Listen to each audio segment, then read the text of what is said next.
Bonjour, je suis Tanguy Dulac. Je suis responsable de la pratique de conseil en capital humain chez Deloitte.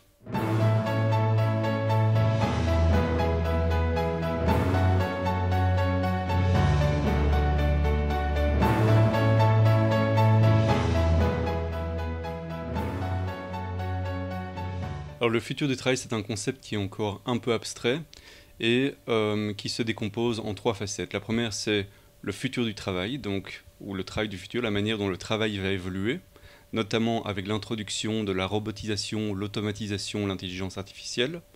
Le deuxième aspect, c'est ce que l'on appelle les espaces de travail du futur.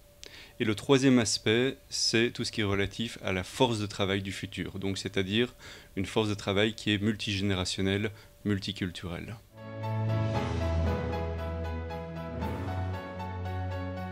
C'est une opportunité pour les organisations, c'est-à-dire qu'on a de plus en plus de technologies qui sont disponibles sur le lieu du travail et beaucoup d'organisations se posent la question de savoir comment puis-je utiliser ces nouvelles technologies pour potentiellement automatiser un certain nombre de tâches.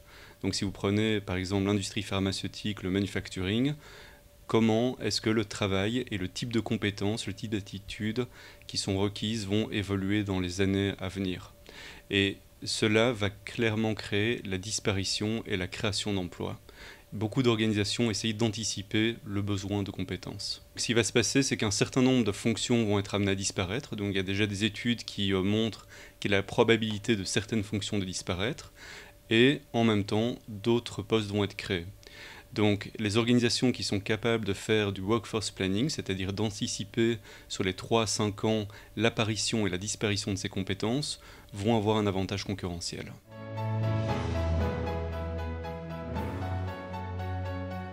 Dans la fonction RH, par exemple, on a des transactions administratives. Typiquement, on peut se poser la question, quelles sont les tâches qui aujourd'hui peuvent être remplacées par un robot ? Donc une illustration, c'est si vous posez une question via mail ou via téléphone par rapport à votre solde de vacances, c'est un robot qui peut aller chercher et vous répondre à l'information.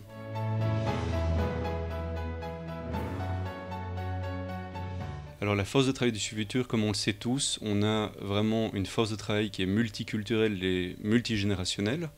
Donc on sait qu'en 2020, 50% de la force de travail sera composée de ce qu'on appelle les millennials. En 2025, cela va jusqu'à 75%. On a également la génération Z qui rentre dans la force de travail. Pour nous, le plus grand enjeu, c'est vraiment de savoir quelles sont les attentes et les besoins des différentes forces de travail, des différentes générations sur le lieu du travail. Et ça implique à la fonction RH de redéfinir la manière dont elle gère différentes générations sur le lieu du travail, mais également différentes cultures. Et bien entendu, un des angles clés, c'est ce qu'on appelle Diversity and Inclusion. Donc la diversité, c'est comment gérer au mieux la richesse des employés sur le lieu de travail. L'inclusion, c'est quels sont les mécanismes qui sont mis en place pour tirer un maximum de cette richesse culturelle.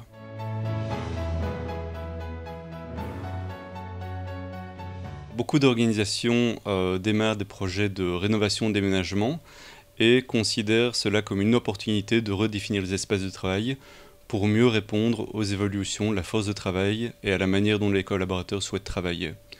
Une première dimension, c'est la dimension talent. Donc comment utiliser l'espace de travail pour véhiculer une culture d'entreprise ou des valeurs d'entreprise. Également comment utiliser l'espace de travail pour attirer, engager les collaborateurs. Une deuxième dimension, c'est le volet technologique. Donc comment s'assurer que l'organisation possède les bonnes technologies afin de permettre aux collaborateurs de collaborer et d'innover. Une troisième dimension, c'est le lieu de travail. Donc le lieu de travail, dans une définition plus contemporaine, ça peut être des espaces de coworking ou le travail à la maison. Et donc c'est vraiment une réflexion sur là où le collaborateur travaille.